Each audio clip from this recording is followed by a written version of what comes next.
तुमच्या पण टम्मा अशा फुगऱ्या फुगत नाहीत आणि तुम्हाला पण वाटतं अशी टम्म पुरी फुगलेली आवडती, तर मग तुम्हाला वाटतं काही प्रयत्न केले तरी पण पुरी अशी टम्म फुगत नाही, अशी गोल गोल होत नाही. हे व्हिडिओ नक्की पहा, तुमच्यासाठी हा व्हिडिओ.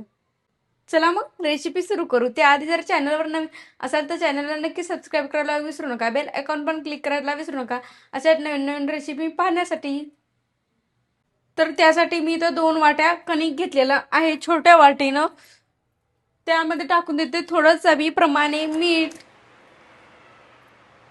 मीठ टाकून दिलेलं आहे. आता थोडं थोडं पाणी घालून यामध्ये कणिक मळून घेते. घट्टसर कणिक मळून घ्यायचं, पातळ कणिक अजिबात मळायचं नाही आपली पुरी टम्म फुगण्यासाठी. आणि यामध्ये तेलाचा पण मी थोडा पण वापर केलेला नाही. घट्ट कणिक मळून घेते इथे असं कणिक मळून तयार झालेलं आहे, घट्टसर मळून घेतलेलं आहे. आता याला 10 मिनिटं साईडला ठेवून देते मुरण्यासाठी.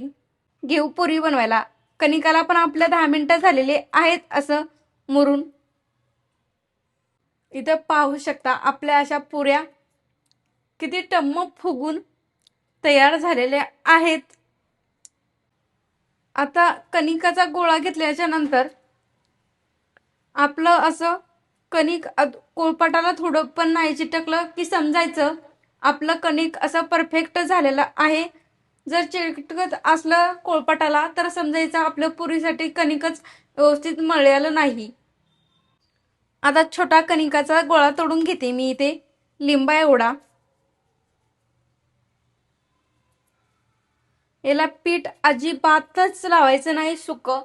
थोडं वाटलंच तर तेल लावा पोळपाटाला खालून, पण सुकं पीठ अजिबात लावायचं नाही, त्यामुळे आपली पुरी तेलकट होऊ शकते. आता पुरी इथे मी लाटून घेते. तुमच्या आवडीप्रमाणे तुम्ही आता लहान मोठ्या पुऱ्या करू शकता इथे.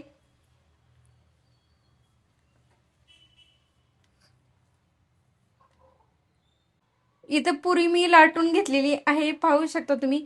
याला थोडा पण तेलाचा वापर नाही केलेला. आता सर्व पुऱ्या अशाच बनवून घेते मी इथे आता सर्व पुऱ्या मी बनवून घेतलेल्या आहेत. आता यांना आपण तळून घेऊ. आता तेलामध्ये देते सोडून मी पुऱ्या. तेल चांगलं कडकडीत गरम होऊ द्यायचं, नंतर आपल्या पुऱ्या अशा टम्म फुगतात.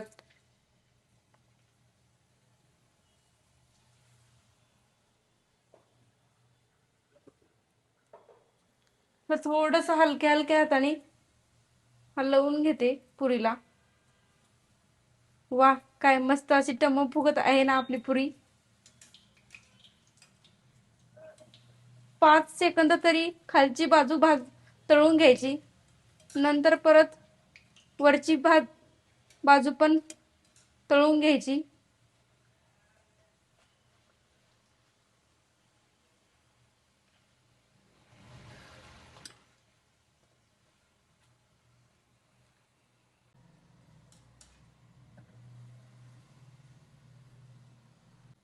पाहू शकता इथं अशी किती मस्त अशी टम्म फुगलेली आहे ना पुरी. आता दोन्ही पण बाजू अशा तळून घेते.